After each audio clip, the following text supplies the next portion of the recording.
divers moments de sa vie. Il avait déjà vu Dieu dans le buisson ardent. Et cette expérience l'avait emmené en Égypte pour pouvoir libérer et donc faire sortir le peuple de la captivité et l'esclavage dans lequel ils étaient. Sur le parcours, alors qu'ils étaient en chemin, ils avaient vu Dieu ouvrir la mer. Il avait manifesté comme une nuée la journée et une colonne de feu la nuit. C'est un homme expérimenté des choses de Dieu. Mais il y a une chose que de comprendre. Peu importe ce que vous avez expérimenté de Dieu déjà. Peu importe ce que vous avez connu de Dieu déjà. Il y a une dimension supérieure qui existe. Alléluia. Et chaque manifestation ou révélation de Dieu que vous avez eue, chaque niveau d'expérimentation de Dieu que vous avez eu, active un niveau de possibilité spirituelle et naturelle pour vous. Et lorsque vous expérimentez une autre dimension de révélation de Dieu, vous atteignez un autre palier de possibilités. Moïse avait accompli des exploits qui étaient proportionnels aux expériences qu'il avait eues avec Dieu, aux visitations qu'il avait eues avec Dieu. Ces visitations et ces rencontres l'avaient rendu capable de certaines choses. Exemple, il était en train de s'occuper des moutons de son beau-père Jéthro. Lorsqu'il voit un buisson comme sur une montagne en feu sans se consumer, il s'approche pour voir cette vision de près. La voix de Dieu s'adresse à lui. C'est une expérience de Dieu. Dès qu'il vit cette expérience, il est en mesure de jeter son bâton et son bâton devient un serpent. Il n'était pas capable de le faire tant qu'il n'avait pas rencontré Dieu à cette expérience. Il prend sa main, il le met dans son vêtement. Quand il sort, sa main est blanche de lait. Il reprend le même procédé et sa main est purifiée. Ces possibilités sont arrivées à partir du moment où il a rencontré le Dieu dans le buisson. Avant cette rencontre, cette possibilité n'existait pas. Donc, dans votre marche et dans votre vie spirituelle, certaines choses sont possibles par rapport au niveau de rencontre que vous avez eu avec Dieu. Certains d'entre vous, dans votre marche avec Dieu, avaient déjà eu des progrès, avaient eu des miracles, avaient eu des témoignages. Vous vous rendez compte, vous arrivez à un moment donné où il n'y a plus de témoignages. La vie redevient ordinaire. Qui voit ce que je veux dire? Certains d'entre vous ont commencé à marcher avec Dieu avec un certain niveau de rencontre que vous avez eu. Professionnellement, vous avez eu des percées. Vous avez eu certaines avancées qui n'existaient pas avant cette rencontre avec le Seigneur. Votre vie a connu certains changements. Parfois, spirituellement, vous avez fait des progressions. Mais après, vous vous rendez compte que vous stagnez au même niveau. Vous ne pouvez plus avancer. Vos possibilités ont disparu. Ce qui était nouveau hier n'est plus nouveau. C'est pourquoi David pouvait dire: moi d'une huile fraîche. Pourquoi? Parce que l'huile fraîche me donne certaines possibilités. Que lorsque l'huile perd de sa fraîcheur, je ne peux plus avoir les mêmes possibilités. Vous conviendrez avec moi que cette huile fraîche vous permettra de faire de la friture, vous permettra peut-être d'être impliqué peut-être dans de la sauce en fonction de ce que vous cuisinez.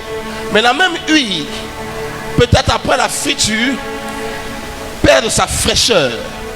Vous ne pouvez plus faire grand chose avec cette même huile. Est-ce que vous êtes d'accord avec moi? Vous ne pouvez pas la mettre. L'huile sert à agrémenter, mais l'huile qui n'est plus fraîche, si vous la mettez parfois dans certains repas, vous ne serez pas en mesure de manger ce repas. Si vous la mettez dans du riz, vous ne serez peut-être pas en mesure de manger ce riz. Parce que l'huile a perdu de sa fraîcheur. Alors, la fraîcheur de votre expérience avec Dieu crée des témoignages, crée des miracles. Tu vois des choses qui se produisent dans ta vie. Tu as certaines avancées qui arrivent. Mais lorsque tu perds la fraîcheur de cette rencontre, les témoignages ne sont plus dans ta vie. Si tu connais ce que je suis en train de dire et que tu expérimentes le niveau où les témoignages sont partis, après ce soir, il y a un autre palier de sa rencontre qui va t'arriver. Parce que tu as commencé une marche avec le Seigneur, tu as commencé à jouir d'une certaine faveur. Après, à un moment donné, ce type de faveurs ne sont plus visibles. Ce n'est pas qu'elles ont disparu, mais l'effet de la rencontre que tu as eu est passé. Voici pourquoi les hommes, voici qu'il y a quelques temps en arrière, et je vous invite à retourner sur YouTube pour écouter ce message où j'ai parlé des degrés et des dimensions. À allez réécouter ce message. Je vous encourage vivement. J'ai prêché sur les degrés et les dimensions. Et vous allez revenir sur la compréhension de la nécessité de changer de degré, de changer de dimension. Alors je vais revenir et insister là-dessus. La fraîcheur de ta rencontre étant partie, les résultats ne sont plus là. Quand tu avais une rencontre neuve avec Dieu, tu as eu Dieu. Tu as eu une promotion. Tu as eu des entrées d'argent inhabituelles. Tu as eu une influence quelque part. Tu as eu toi-même plus de joie. Tu as eu toi-même plus de paix. Ton visage est devenu radieux. C'est les conséquences d'une rencontre avec Dieu. Parce que quand quelqu'un dit j'ai rencontré Dieu, tu n'as pas besoin de me le dire. Il y a certaines choses qui arrivent dans ta vie qui me permettent de déterminer que tu as rencontré Dieu. Si je ne les vois pas, c'est que ce que tu me racontes, c'est dans les histoires. Il y a des gens qui disent oh j'ai vu un ange qui est venu. L'ange m'a dit ci, il m'a dit ça. Il y a des gens qui disent oh je suis allé en enfer. Et je suis revenu, j'ai vu les gens qui criaient. Pas de problème, les révélations peuvent arriver. Mais il y a quelque chose qui est clair. À chaque fois qu'il y a une révélation de la divinité, il y a des possibilités nouvelles qui se créent dans la vie des gens. Quand tu ne constates plus le témoignage pratique dans ta vie, dans ta carrière, tu ne vois plus le témoignage pratique. Dans ton ministère, tu ne vois plus de nouveaux rebonds. Ta vie est devenue plate et platonique. C'est la preuve que ta rencontre initiale de Dieu a tari. Il te faut une fraîche rencontre. Le Dieu du buisson ardent avait amené Moïse à jeter le bâton qui le transformait en serpent et avaler le serpent des magiciens, n'est-ce pas, de Pharaon. Mais écoutez-moi, le Dieu du buisson ardent, ce n'est pas lui qui a ouvert la mer rouge. Dieu est le maire. L'expérimentation de Dieu change. Ce qu'il a vécu sur le buisson ardent l'a permis de sortir de l'Égypte. Mais l'expérience du buisson ardent, ce n'est pas ce qui l'a permis de survivre dans le désert. Il a une autre expérience avec Dieu. L'autre expérience, c'est ce qui lui a permis de pouvoir emmener le peuple à travers la mer rouge. C'est ce qui lui a permis de pouvoir emmener le peuple dans la victoire. Lorsque Josué était dans la vallée et qu'il levait le bâton et que Josué remportait la bataille, et quand le bâton était baissé, alors la bataille était en leur défaveur. Il y a une autre rencontre qui a créé cette possibilité. Lorsqu'il n'y a plus de fraîcheur, il n'y a plus de... et je vais dire ça clairement dans ta vie, il doit avoir des témoignages tous les jours dans ta vie. Alléluia. Si au bout de 1 mois, il n'y a rien de nouveau, 3 mois, il n'y a pas quelque chose qui se passe, 6 mois, il n'y a pas de... tu dois commencer à questionner le niveau de ta dimension spirituelle. Ma Bible déclare l'Esprit ajoutait chaque jour à l'église des âmes qui étaient sauvées. L'opération et le bénéfice d'une fraîche rencontre avec Dieu est visible dans ta vie sur une base journalière et quotidienne. Alléluia. Journalier, quand au bout d'un certain temps, il n'y a plus de témoignage, il n'y a plus de quelque chose de nouveau dans ta vie, il faut raviver cette rencontre avec Dieu. La rencontre que tu as détermine les possibilités. Quand tu es un homme de Dieu, le type de rencontre que tu as avec Dieu détermine les possibilités qui arrivent dans ton ministère. Lorsqu'à un moment donné, les possibilités de ton ministère commencent à devenir stagnantes, elles ne bougent plus, il n'y a plus de témoignage, il n'y a plus rien de concret qui se produit de nouveau, ça veut dire, c'est un signal qui t'est lancé. Il te faut une autre rencontre de Dieu. Quand tu as saisi Dieu à une nouvelle rencontre, quand tu reviens, le même homme, sur le même pupitre, dans la même église, les réalités ne sont plus les mêmes.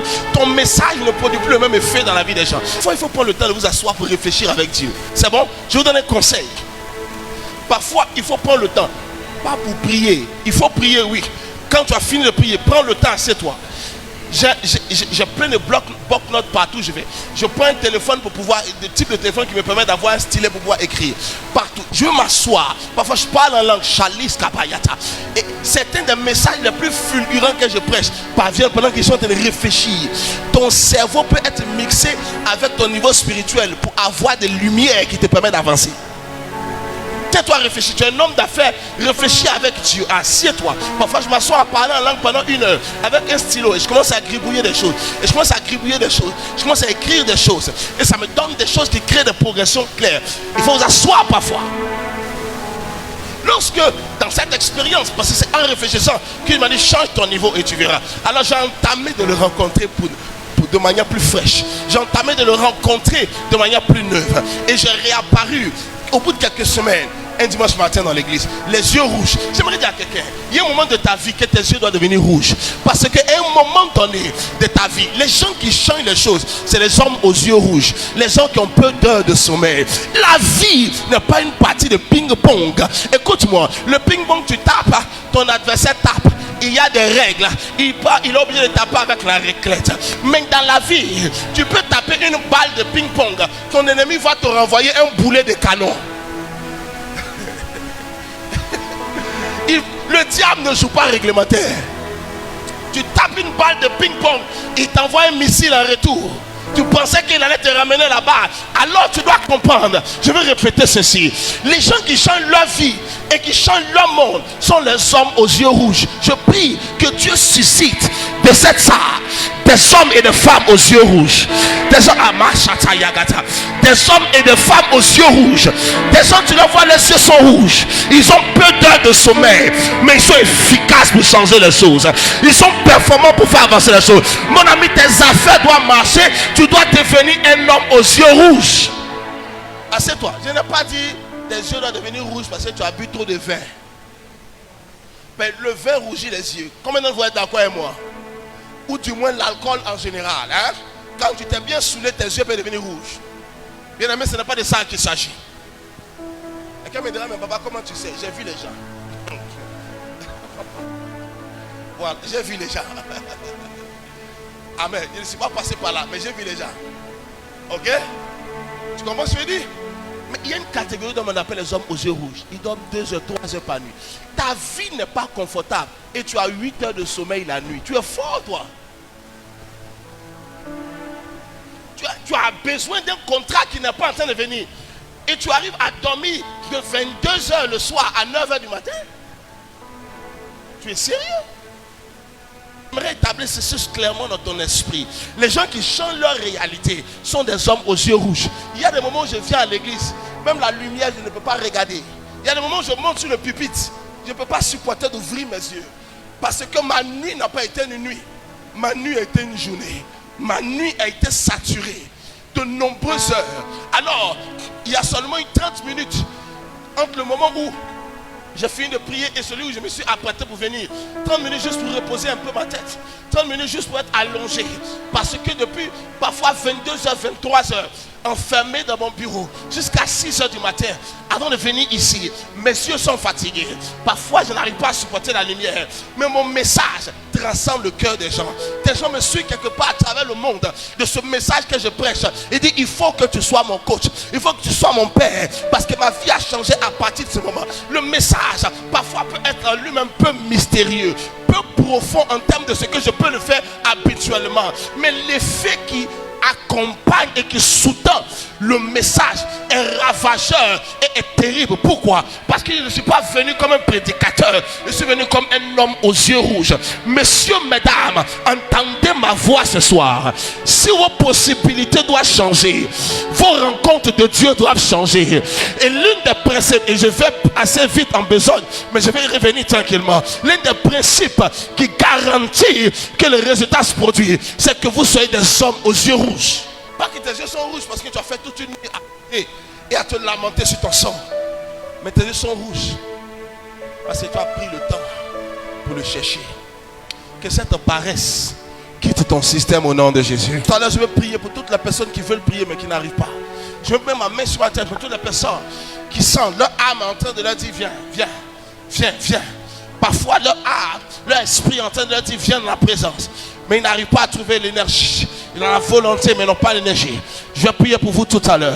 Après ce soir, vous serez initiés au nom des hommes aux yeux rouges. Alléluia. Écoute-moi. Les chats miaulent dans ta maison la nuit. À partir de ce soir, tu dois dévancer les chats qui miaulent pour commencer à rugir. Là où le lion rugit, un chat ne peut pas venir miauler sur ta toiture la nuit. Alléluia. Et moi,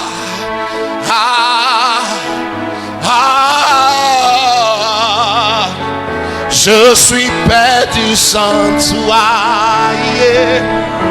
Je suis perdu sans toi. Et moi, ya ya ya ya ya ya. Ah, Saïna la douce capé. Ah, j'aime cette atmosphère. J'aime l'atmosphère de sa présence. My God, j'ai tant besoin de toi. Pourquoi tu crois que les sorciers travaillent la nuit? Ils sont des hommes aux yeux rouges. Je vais revenir à ça tout à l'heure. Je suis. C'est le message moi-même m'excite. Ça me fait aller plus vite que mon organigramme. Comprenons donc les possibilités de ta vie découlent de ta rencontre. Lorsque la rencontre devient obsolète, elle devient un souvenir. Beaucoup d'entre vous avez des souvenirs de Dieu, mais vous n'avez plus de rencontre de Dieu. Un pasteur s'est tenu au pupitre et il dit: oh, il y a 15 ans en arrière, il y avait cette croisade. Un paralytique était là.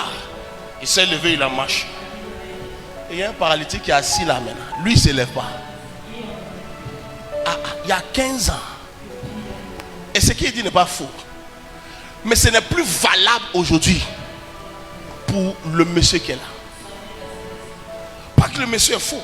Il avait hier une rencontre qui créait cette possibilité. La rencontre est devenue obsolète, elle est devenue un souvenir. Beaucoup d'entre vous êtes des porteurs de souvenirs de Dieu. Les souvenirs de bienfaits que Dieu vous avait fait il y a 1 an, il y a 2 ans. Après un temps où votre cœur s'était pleinement engagé à le servir, à le chercher, après un sacrifice majeur que vous aviez posé, vous avez commencé à avoir ce nombre de choses. Vous portez ces souvenirs, mais vous avez la frustration de ne plus avoir d'expérience présente, d'expérience fraîche dans votre quotidien. Pourquoi? Parce que la rencontre et l'expérimentation de la divinité que vous aviez eue est devenue obsolète. Gloire à Dieu pour le repas que vous avez mangé hier, mais vous devez manger aujourd'hui pour maintenir votre subsistance naturelle. Il en est même pour le spirituel. Gloire à Dieu pour l'expérience que vous avez expérimentée, que vous avez vécue hier. Mais il faut une expérience aujourd'hui. Bénin pouvait dire: l'onction d'hier n'est pas l'onction d'aujourd'hui. Mais le fait est que beaucoup de personnes fonctionnent 1 an avec l'onction d'hier, fonctionnent 2 ans avec l'onction d'hier. Souvenez-vous que 10 vierges partent à la rencontre de leur époux, 500 folles et 500 sages. Et les 5 sages avaient de la réserve d'huile. Pourquoi? Parce que l'huile était utilisée dans la lampe pour entretenir et sponsoriser le feu. Plus le feu durait, plus l'huile tarissait dans la lampe. Il fallait un supplément d'huile pour garantir que le feu continue de paraître dans cette lampe. Est-ce que vous comprenez? Lorsque pour celles qui n'étaient pas sages, l'huile est arrivée à tarir, la flamme s'est éteinte, n'ayant plus de substance et de matière à consommer pour se maintenir lumineuse. Alors elles étaient là, mais elles étaient disqualifiées dans la course de la destinée. Parce qu'il n'y avait plus d'huile. Elles ont commencé avec de l'huile. Elles ont commencé avec un feu. Mais il n'y avait plus de restauration. Certains d'entre vous ont commencé avec une passion. On commençait avec une flamme. On commençait avec un niveau d'expérience et d'expérimentation de Dieu qui vous avait fait progresser. Les gens voyaient votre vie avancer. Les gens ont vu des résultats dans votre vie. Vous n'en voyez plus. Les gens n'en voient plus. Pourquoi? Pas que vous avez changé ou que Dieu a changé. Le fait est que l'expérience de Dieu qui générait le résultat est devenue obsolète. Il vous faut une autre expérience. Alors Moïse l'avait compris. Jésus l'avait compris. Après chaque miracle majeur de Jésus, il disparaissait de la foule. Il partait prier. Au moment où les gens acclamaient le miracle, les gens voulaient le côtoyer, le féliciter. Les gens, il y a des miracles que Jésus a fait parfois. La foule voulait l'établir roi. Il se faufilait, il disparaissait. Et il retournait dans un endroit secret. Et il priait. Parfois les disciples ne savaient pas où il était. Il leur disait: Jésus arrive. Mais il ne leur disait pas. Parce qu'il devait se retrouver seul. Parce que chaque opération sur le ministère, chaque opération dans la vie séculière qui génère un résultat, qui génère un miracle, estime la dimension que vous avez en vous. Est-ce que vous entendez? Si je me tiens ici, je prêche, je dégage la grâce de Dieu, le message est rempli et saturé de sa présence. Comme maintenant, je ne suis pas en train de je suis en train d'utiliser l'huile pour dégager ce que je suis en train de dégager. Comme j'utilise cette huile, le don peut demeurer, mais l'huile peut tarir s'appuyer sur le don. Le ministère peut demeurer parce que Dieu ne se remplit pas de ses dons ni de son appel. Mais l'huile peut tarir sur le ministère. Si bien que je peux continuer le ministère, mais je n'ai plus l'huile qui produit le résultat. Simplement pourquoi? Parce que c'est le signal qui m'interpelle à renouveler mon stock. Vous serez d'accord avec moi que cette voiture, cette moto aura besoin à un moment donné ou un autre de s'asseoir à une station essence pour refaire le plein afin de pouvoir garantir que sa mobilité puisse continuer. Certains d'entre vous, vous êtes devenus inopérationnels spirituellement. Vous avez des légumes spirituels. Vous avez des fantômes dans la maison du Seigneur.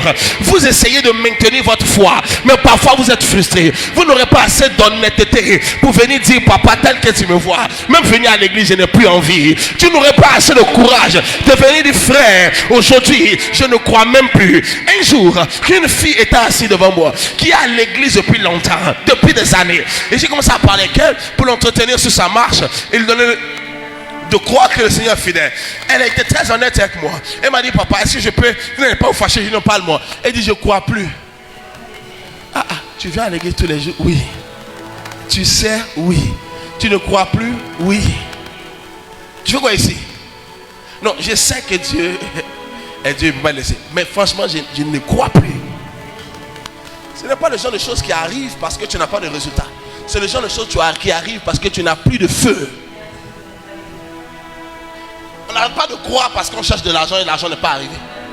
On arrête de croire lorsque ce qui soutient la foi est mort. Notre rencontre, notre flamme et notre feu. Beaucoup d'entre vous êtes là. Maman, quand tu as commencé ces restaurants, tu as commencé à avoir des résultats. Ça a commencé à marcher. À un moment donné, tu ne vois plus. Parce que la dimension de rencontre qui te donnait de voir le résultat a tari. Il te faut une autre rencontre. Moïse en était conscient. Jésus en était conscient. Il était sur le bord de la rive. Il fait des miracles impressionnants. Il doit prendre la barque pour aller de l'autre côté. Il y a d'autres défis. Il y a d'autres personnes à libérer. D'autres captifs à délivrer. D'autres malades à guérir. Il dit aux disciples, les gars, prenez la barque et partez. Je vous rejoins. Et il dit, on n'a qu'une seule barque.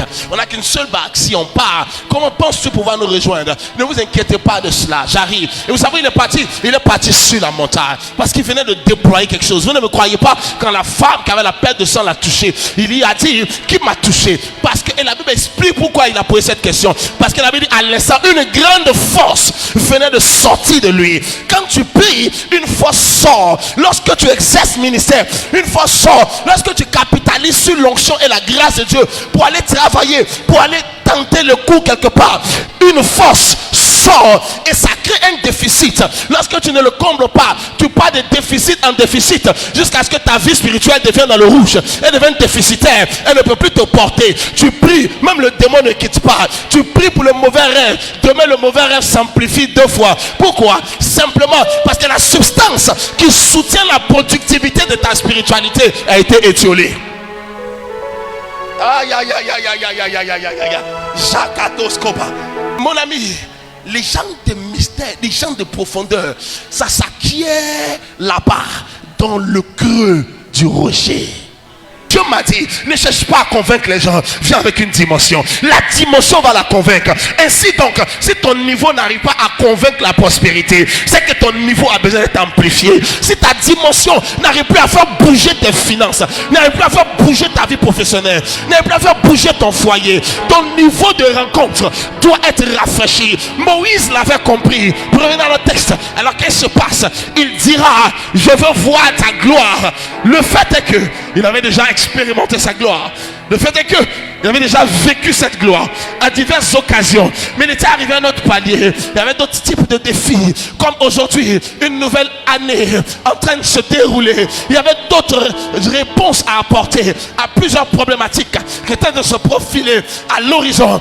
Écoutez-moi, c'était un homme, parfois avec la dépression. Parce que le peuple que j'aime n'était pas facile. Il lui fallait plus. Parce que de lui-même, il ne pourrait pas y arriver. Il lui fallait plus. Alors il lui a dit, fais-moi voir ta gloire. Et j'aimerais prier pour quelqu'un. Alors Moïse a fait cette prière. Et cette prière a été exaucée. Alors que sous le son de ma voix, l'exaucement à cette prière sera aussi manifesté dans ta vie. Sa gloire, c'est vraiment visible pour toi. À un autre palier. Le propriétaire de cette parole est en train de me dire amen. Et la chose est en train d'arriver. Je reconnais, assieds-toi, que tu peux tout les scabayata et que rien ne t'aime impossible. Zalishata. Fils, le résultat n'est pas dans le don que tu manifestes, mais dans l'aura que tu portes. Le résultat n'est pas dans le projet que tu exécutes, mais dans la dimension qui t'accompagne dans l'exécution de ce projet. Le problème n'est pas la dureté du cœur de l'homme qui est en face de toi comme un conjoint. Le problème est la dimension que tu portes. Lorsqu'elle arrive, même le cœur de Pharaon peut être ramolli et ramondi afin que tes exigences te soient accordées. Le résultat n'est pas caché dans le talent de l'homme, mais dans la rencontre du Dieu qu'il a. Les gens ne respectaient pas Moïse parce qu'il parlait. Moïse n'était pas un parleur. Il l'a dit, je ne sais pas m'exprimer. Il bégayait. Mais à la fin de l'histoire, même le bégaiement avait disparu. Les gens n'honoraient pas Moïse. Quel est le rapport entre des gens qui se battent dans une vallée, qui font la guerre dans une vallée, avec un homme assis sur le sommet d'une montagne et qui lève un bâton? Tant que le bâton est haut, ses enfants remportent la victoire dans la bataille. Quelle est concrètement l'implication militaire d'un bâton levé et qui peut déterminer le tournant d'une bataille dans la vallée? La pire des choses que le diable puisse voler, c'est ta spiritualité. Et t'emmener à devenir profane. Il y a 3 types de personnes identifiées dans la Bible. On l'appelle l'homme animal. Ensuite on l'appelle l'homme charnel. On l'appelle l'homme spirituel. Le temps me sera donné d'expliciter, de développer avec beaucoup de profondeur le concept de ces 3. Mais très rapidement, l'homme animal renvoie à celui qui ne connaît pas le Seigneur et dont l'âme n'est pas régénérée. On peut l'identifier encore comme un païen, comme un incroyant, comme un inconverti. L'homme charnel, c'est celui qui est converti, c'est celui qui croit en Dieu, qui est même né de nouveau, mais qui n'a rien de spirituel dans sa vie. Il vient à l'église, mais il n'est pas spirituel. Il n'est pas conduit par l'esprit. Il ne manifeste pas les fruits et les dons de l'esprit. C'est appelé l'homme charnel. Et 90% des chrétiens sont des hommes charnels. Et le peu de pourcentage est pour ceux qu'on appelle les hommes spirituels. Ils ont passé le cap de l'homme charnel. Ils ont passé le cap de l'homme animal. Ils sont des spirituels. Comme Romains 8:14 pouvait dire, car ils sont conduits par l'esprit. Ils sont fils de Dieu. Quand il doit parler, l'esprit mixe sa parole. Quand il doit penser, même ses pensées les plus privées sont tamisées par le contrôle de l'esprit qui opère en lui. Quand il doit agir, un tel homme, tu rentres dans son environnement, tu as envie de prier. Un tel homme, tu rentres dans son environnement, tu as envie de lire la Bible. Un tel homme, tu rentres dans son environnement, tu as envie de connaître Dieu. Mais si tu connectes à un chrétien, un enfant de Dieu converti, oui, mais à son contact, tu deviens plus charnel. Les gens que tu marches avec eux, même ce que tu considères comme un péché, leur contact va te faire croire que ce n'est plus un péché, que c'est quelque chose de normal. Parce que tu vas dire, si nos aînés ils font ça, et ils continuent d'avoir un grand nom, ils continuent d'avoir un grand ministère, alors pourquoi est-ce que nous autres qui sommes en route, on va se stresser? Alors tu coupes la fréquentation avec un homme charnel, parce qu'il te rendra charnel. Il fera que les principes spirituels vont être dévalués, les principes moraux vont être dévalués. Mais quand tu es connecté à des hommes spirituels, j'en ai plusieurs dans mon environ, quand tu parles avec ces gars, tu commences à minimiser toi-même ta vie spirituelle. Tu dis, il n'est pas encore commencé à chercher Dieu. Il n'est pas encore commencé à prier. Parce que tu as parlé 5 minutes avec lui. Ça t'a enflammé. Moïse en comprenait la nécessité. Il dit, fais-moi voir ta gloire. Il avait expérimenté la gloire de diverses manières. Mais il y avait d'autres cieux à atteindre. Il y avait d'autres horizons à conquérir.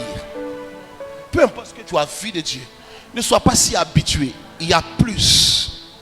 La familiarité ferme l'accès à la progression spirituelle. Quand tu deviens familier avec la chose de Dieu, la progression inscrite à l'intérieur de cette chose qui ne te concerne plus. Il dit, fais-moi voir ta gloire. La requête était claire. Il ne cherchait pas de l'argent. Il avait remarqué à chaque fois qu'il avait expérimenté. Les gens, les choses qui arrivaient dans sa vie étaient magnifiques. Alors il savait que s'il expérimentait plus de lui, les choses allaient venir à un autre palier dans sa vie. Je parlais à certains de mes fils quelques jours. Je dis, les gars, ne courez pas pour les activités au détriment de l'œuvre de Dieu. Oui, bâtissez vos affaires. Entreprenez, développez vos affaires, vos entreprises, remettez sur pied. Faites ceci. Parce qu'ils sont plus ou moins eux tous, ceux qui je parlais dans différentes actions entrepreneuriales. Je dis, c'est formidable. Ils ont courage. Mais n'autorisez pas que ce que vous êtes en train d'essayer de bâtir du point de vue entrepreneurial puisse saper la soif qui existait pour Dieu dans votre cœur. La passion des choses de Dieu qui existent dans votre cœur. Je dis parce que le résultat de vos affaires ne dépend pas de vos performances, mais dépend de votre manteau. C'est le manteau spirituel qu'un homme porte qui détermine la productivité de ses entreprises et de ses affaires. J'ai dit c'est une erreur. C'est le système babylonien. Que tu puisses réussir financièrement et que tu puisses périr spirituellement. Le système divin, c'est que tu prospères à tous égards, de même que ton âme et ton esprit prospèrent. La prospérité que Dieu te donne doit te faire monter financièrement, socialement, mais elle doit te faire parallèlement monter spirituellement. Cette ascension financière, sociale, professionnelle qui doit se faire au sacrifice de ta vie spirituelle ne peut pas trouver l'adhésion de l'approbation de Dieu. Et si ça marche, ça marchera pour un temps. Il y a un moment où ça va dégringoler. Le diable est stratégique. Il te laisse monter avant de te laisser tomber. Parce que lorsque tu tombes de 2 mètres, tu peux survivre. Mais lorsque tu tombes de 20 mètres, il y a peu de chances que tu t'en sortes vivant. Il dit, fais-moi voir ta gloire. Seigneur, fais-moi voir ta gloire. Mali Shabayada. Seigneur, fais-moi voir ta gloire. Elle est bonne. Seigneur, fais-moi voir ta gloire. Hey, Seigneur, fais-moi voir ta gloire. Hey, ta gloire. Seigneur, Chalis Kotobala. Et Seigneur, fais-moi voir ta gloire. Je reconnais que tu peux tout et que rien ne t'est impossible. Moi je reconnais que tu peux. L'erreur que le diable a perpétrée, le mal qu'il nous a fait, c'est d'être enfant de Dieu et de nous amener à ignorer la puissance du Dieu dont nous sommes enfants et serviteurs. Si bien que lorsqu'on a un problème, notre réflexe est de pleurer, notre réflexe est de chercher des hommes, mais jamais de chercher Dieu. Fais-moi voir ta gloire. Le diable nous a fait beaucoup de mal en minimisant le poids de la spiritualité, en introduisant dans l'église même les gens le concept que les choses spirituelles, mystérieuses, sont parfois pas de Dieu. Les gens sont allés sur les réseaux sociaux. Les pasteurs qui ont réussi par le message de la prédication ont commencé à attaquer le prophétique, ont commencé à attaquer les manifestations. Pourquoi? Peut-être pas besoin de sécuriser leur ministère. Parce que s'ils valorisent ça et qu'ils ne peuvent pas le faire, ils autorisent à ces gens de pratiquer ceux qui le font. Alors ils ont commencé à casser. Alors vous partez chez les petits prophètes, chez les petits prophètes des quartiers. Ma question c'est de savoir, là où ton église est, c'est pas un quartier. Les petits prophètes des quartiers, c'est quoi? Je peux comprendre les uns les autres parce que un jour mes pères m'a dit, mon fils, c'est ce que vous pouvez faire. Nous on a beaucoup d'acquis qu'on doit protéger, on ne peut plus se comporter comme vous. Et dit ok. Alors ça fait que certaines possibilités ont été dévaluées, diluées. Maintenant les comédiens ont pris ça, ils font comédie, ils font prophétie, comédie, tout le monde rit. Et la chose est devenue si banale. Et le chrétien a peu à peu perdu le sens de la puissance de la spiritualité. Pour nous, la bonne foi et le bon pasteur, c'est celui qui s'assoit, qui prêche, qui dit repentez-vous, fuyez le péché. C'est lui qui dit non, et puis on fait la Bible, on part. Ça, c'est le bon pasteur. C'est lui qui commence à dire je vois quelqu'un ici. Ou même l'onction est là, le Saint-Esprit. Il commence à devenir un mauvais pasteur. Il commence à devenir un mauvais pasteur. Et de plus en plus, les gens sont assis dans l'église. Le diable est assis pour faire le culte avec nous. Rien ne le dérange. Le diable est parmi les chanteurs. Personne ne le dérange. Les gens sont assis, ils viennent de quitter la loge mystique. Ils viennent dans l'église, ils disent Amen, Alléluia. Le soir, ils retournent à la loge mystique.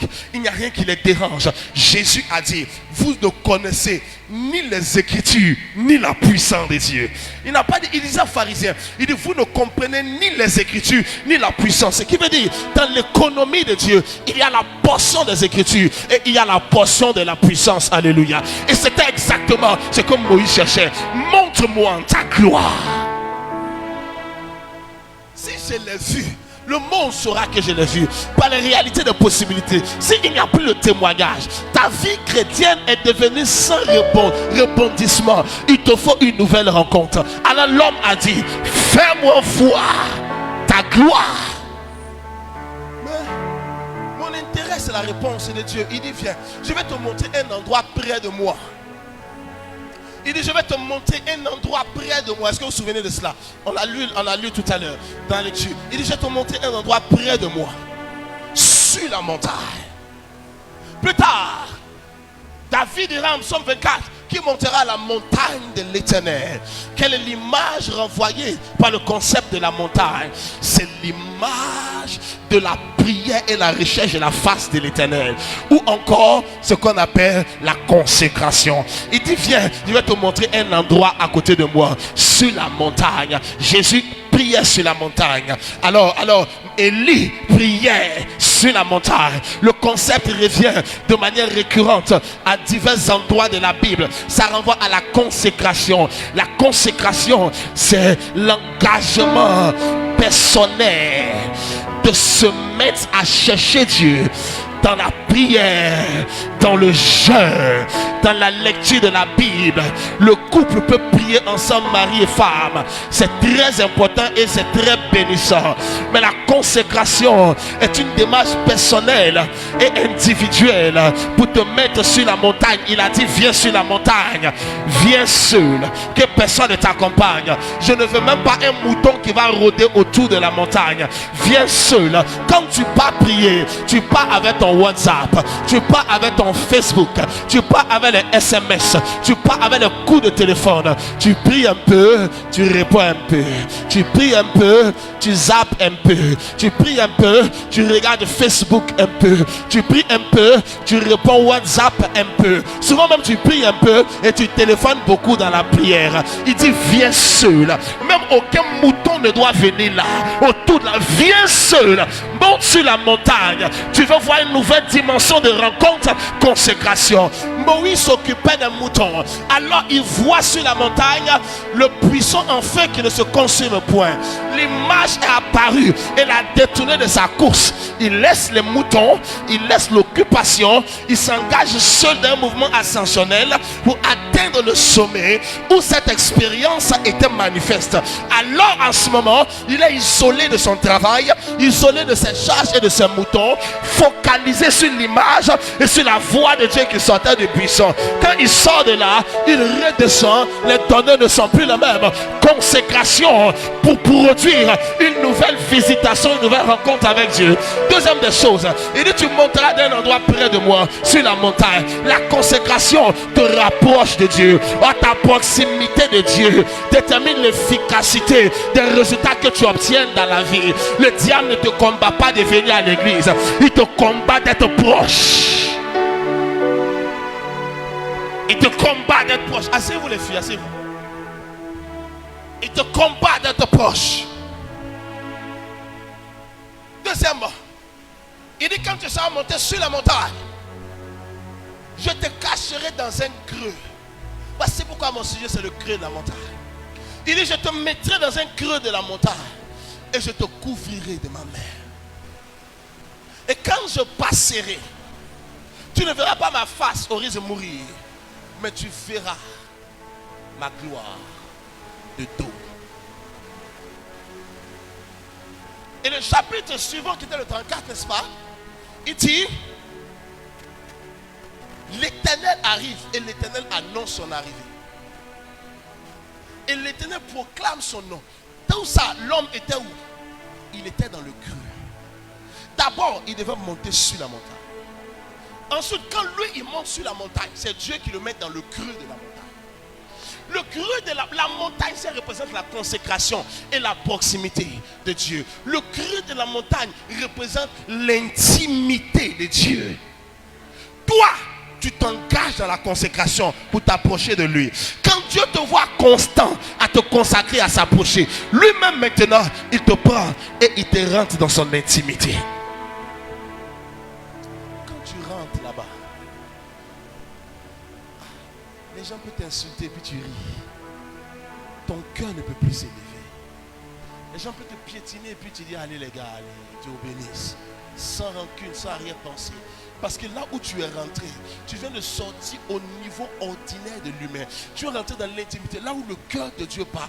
Et c'est à cet endroit qu'une nouvelle rencontre. La plupart des gens qui ont vu une rencontre avec Dieu, qui a produit des résultats dans leur vie, ont connu ces deux expériences. L'expérience de la consécration et du rapprochement de Dieu. Et on connu ensuite l'expérience de l'intimité. L'expérience de l'intimité avec Dieu. C'est quand tu rentres là-bas, personne ne va te dire change ta manière de t'habiller. Tu vas toi-même sentir que c'est pas convenable. Personne ne va te dire. Personne ne va te dire change toi coiffure. C'est lui parce qu'il y a des choses qui ne sont pas des péchés. Nulle part c'est écrit dans la Bible que la manière que tu as habillé c'est un péché. Personne ne pourra te montrer ces versets. Amen. Personne. Il y a des choses que je ne peux pas te dire de ne pas faire raisonnablement parce que je ne peux pas le prouver bibliquement. Il n'y a pas d'écrit. Mais c'est ce que je dis est vrai. Si la personne veut t'attirer pour dire moi où c'est interdit de fumer dans la Bible, alors je ne vais plus fumer. Moi où c'est interdit de faire ci, de faire ça, alors je ne vais plus le faire. Alors je ne pourrais pas lui répondre parce que ce n'est pas écrit nulle part. Mais quand tu rentres dans l'intimité, lui, son cœur bat. Et ton rythme va se synchroniser à son rythme. Alors, tu vas te rendre compte que même toi, regarder la télévision devient inconfortable pour lui. Je ne peux pas te dire de ne regarder pas la télévision, ce n'est pas un péché. Mais il y a un niveau, tu rentres dans son intimité. Quand tu as passé 3 heures, 4 heures, ton cœur commence à battre au rythme de son cœur. Lève-toi. Va ailleurs. Tu as donné trop de temps à cette chose. Viens avec moi. Ce n'est pas un péché. Voici pourquoi. La sanctification et la sainteté répondent à des codes définis. En tant que tel, la consécration est supérieure que la sanctification. Parce qu'elle n'a pas de code défini à l'avance. Elle s'impose à chacun selon le niveau de sa relation avec Dieu. Le niveau de ta vie peut te permettre de répondre quand on t'insulte. Le niveau de mon intimité avec lui fait que si je réponds, j'ai péché.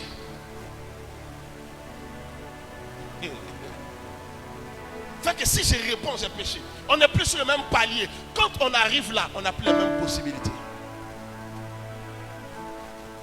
Si tu dois retrouver une rencontre, tu dois aller sur la montagne suffisamment longtemps pour qu'il puisse te faire confiance afin de lui te mettre dans le creux de la montagne. C'est là où les gens expérimentent Dieu. C'est là où les gens l'expérimentent. Et quand tu l'as expérimenté là, je sais que tu as déjà connu Dieu. Je sais que tu as déjà eu des expériences. Je sais que tu as déjà vécu des résultats. Mais à ce stade actuel, il faut retourner.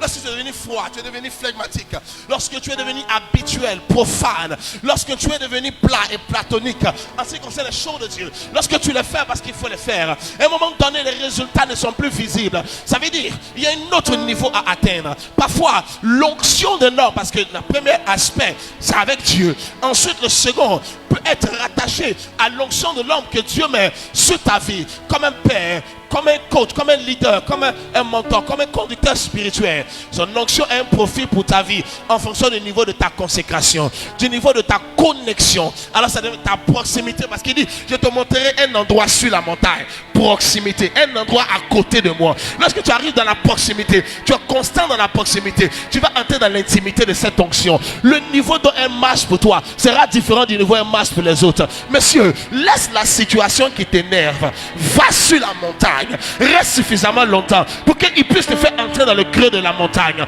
C'est dans le creux de la montagne que les gens entendent le nom de Dieu. Tout ce qui s'est produit, regarde, quand il était sur la montagne, Dieu le visitait, Dieu était dans l'atmosphère.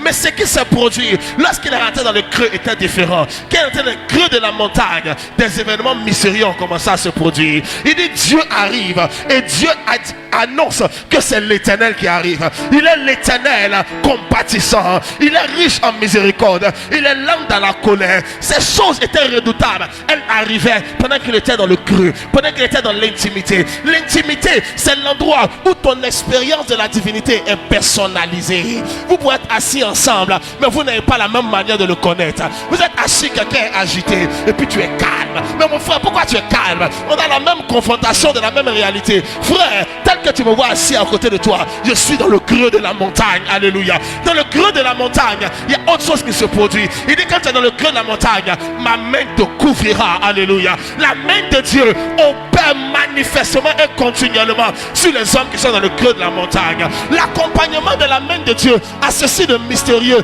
qu'elle vient faire les choses et que toi tu viens constater qu'il a fait. Il ne te laisse pas te battre, il ne te laisse pas te défendre. Quand il finit de faire, il te dit, sors et viens voir ce que j'ai fait. Voici pourquoi Moïse était redoutable. Quand tu combats Moïse, la main de Dieu détruit ta vie et Moïse vient pour constater comment l'Éternel a ruiné ta vie. Voici ma main vers le ciel. J'aimerais prier pour toi. Que la main de Dieu te recouvre dans le creux de la montagne. Que la main de l'Éternel te recouvre dans le creux de la montagne. Aïe, aïe, aïe, aïe, aïe. Yalis Kratabasha. C'est dans le creux de la montagne. Tu es assis, tu n'avances pas. Parce que tu es dans le creux. Et quand tu te dis, maintenant sors, tu vois que tu as gagné 100 km. J'étais assis, je ne bougeais pas. Oui, tu es dans le creux de la montagne. Tu ne bouges pas. Mais la montagne bouge. La montagne représente la proximité, la connexion à Dieu. Quand tu arrives dans la dimension du creux de la montagne n'est plus l'élément de la consécration. La montagne devient l'entité de la divinité. Alléluia. Parce qu'à un moment donné, Dieu pouvait dire, grande montagne, qui es-tu devant Zorobabel? Tu seras aplani. David pouvait dire, je lève les yeux vers la montagne, tout me viendra le secours. Et quand la Bible parle du sommet des sommets, la Bible parle de la plus grande hauteur. Il ne parle pas du mont Kilimandjaro, il ne parle pas du mont Everest, il parle de Dieu. Dieu est représenté dans la parole comme le plus haut sommet et la plus grande montagne. Quand tu as passé la transition de la consécration et il te fait rentrer dans le creux, Dieu n'est plus l'élément de la consécration. Désormais, quand tu es dans le creux, tu deviens dans la dimension de la mobilité de la divinité.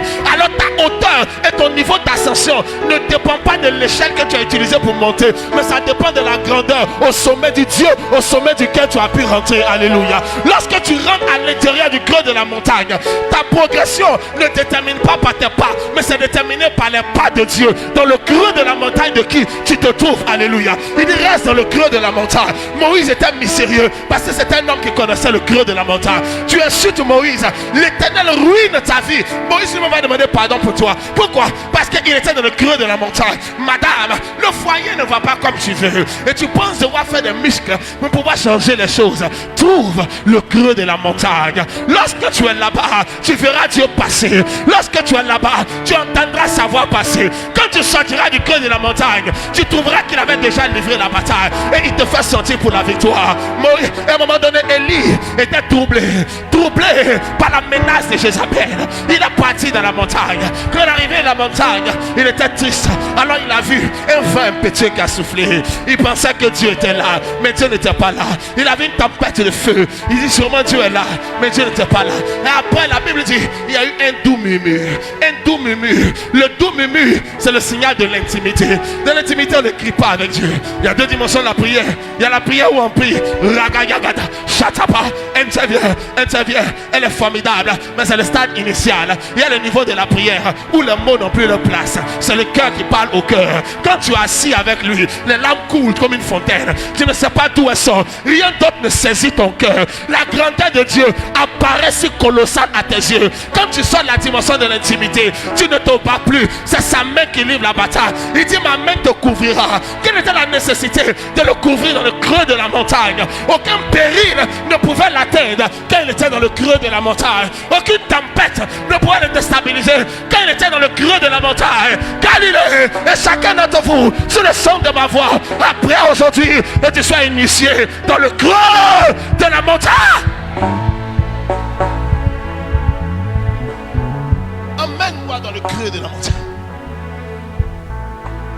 Je vais quitter la superficie pour la profondeur. Emmène-moi dans le creux de la montagne. Je vais quitter l'à peu près pour la précision. Emmène-moi dans le creux de la montagne. Les hommes qui ont connu la plus grande ascension sont ceux qui ont expérimenté les plus grandes profondeurs du creux de la montagne. Même Lucifer se représente comme le leader sur le sommet de la montagne. Pour tous ceux qui croient en lui et qui le savent. Quand il sort du creux de la montagne, tu contestes contre lui. La main de Dieu traite ton cas. Voici pourquoi, après de telles expériences, cet homme n'a pas besoin d'aller se battre. Il envoie Josué, prend quelques hommes dynamiques, descendez pour la bataille. Moi, je monterai où ça? Sur la montagne. Moi, je monterai sur la montagne. C'est là-bas que nous on livre la bataille. Nous on ne livre pas la bataille dans la vallée. Josué prend l'épée, va. Nous combattons depuis le haut de la montagne. L'homme allait traiter les dossiers les plus terribles sur le sommet de la montagne. Parce que c'est là-bas. Il connaissait le lieu du creux. Il connaissait le lieu du creux. Tu ne sais pas où aller quand c'est difficile. Parce que tu ne connais pas le lieu du creux. Le creux où Dieu cache les hommes. Et il se révèle par sa main. Le creux où Dieu met les hommes et il envoie sa gloire les couvrir. Après aujourd'hui, que la main de l'esprit te prenne et t'introduise dans le mystère de Dieu. Que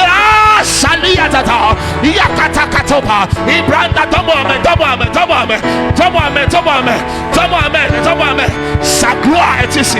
Donne-moi amen bien. Sa gloire est ici. Donne-moi. Je vais aller dans le creux de la montagne. Je vais retrouver le creux de la montagne. Il dit Josué descend. Je me montrerai sur la montagne. Josué descend. Je me mettrai sur la montagne. C'est là ma passion. C'est là-bas je l'ai vu. C'est là-bas je l'ai rencontré. Je sais que lorsque je suis sur la montagne, la victoire est garantie dans la vallée. Les gens luttent dans la vallée parce qu'ils ne connaissent pas le Dieu sur la montagne.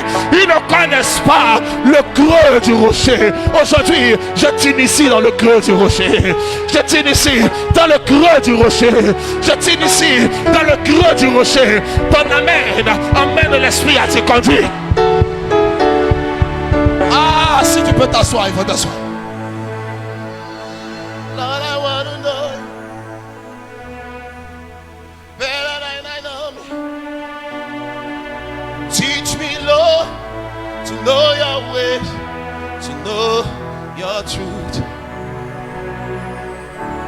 Lord, I want to know you, yeah, better than I know me.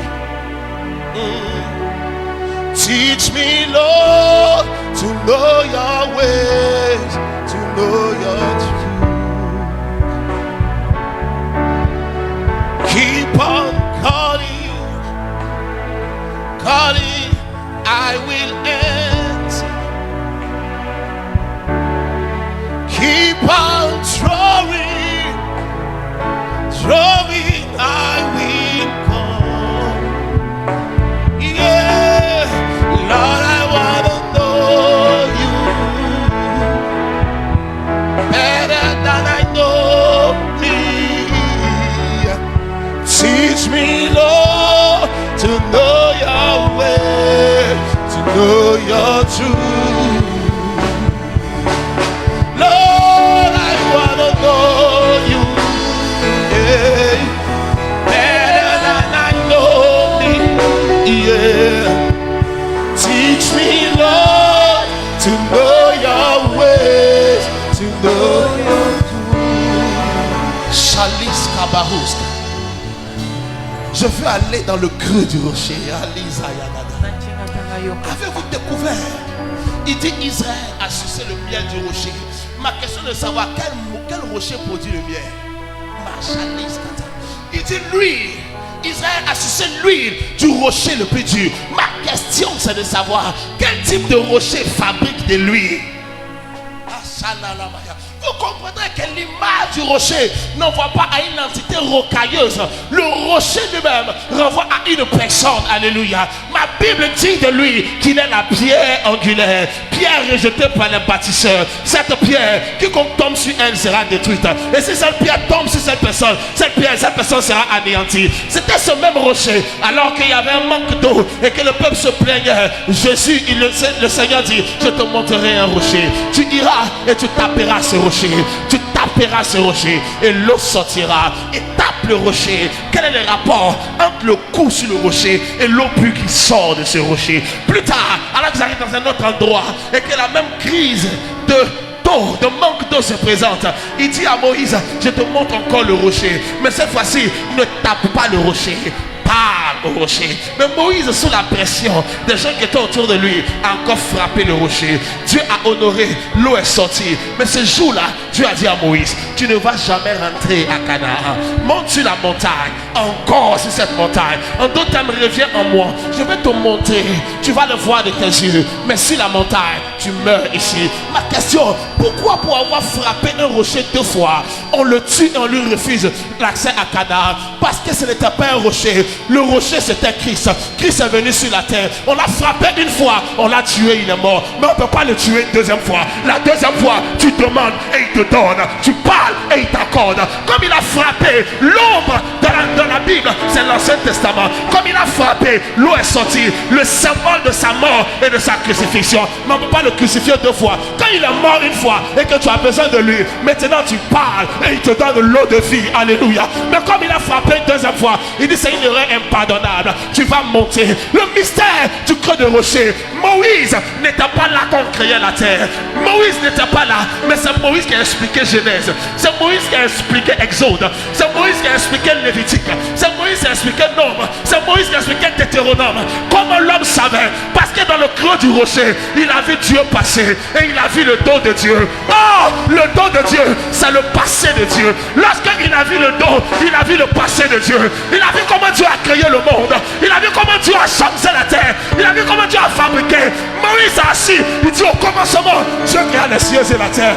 Mais comment tu sais? Parce que tu n'étais pas là-bas. Je n'étais pas là. Mais j'ai vu le dos de Dieu.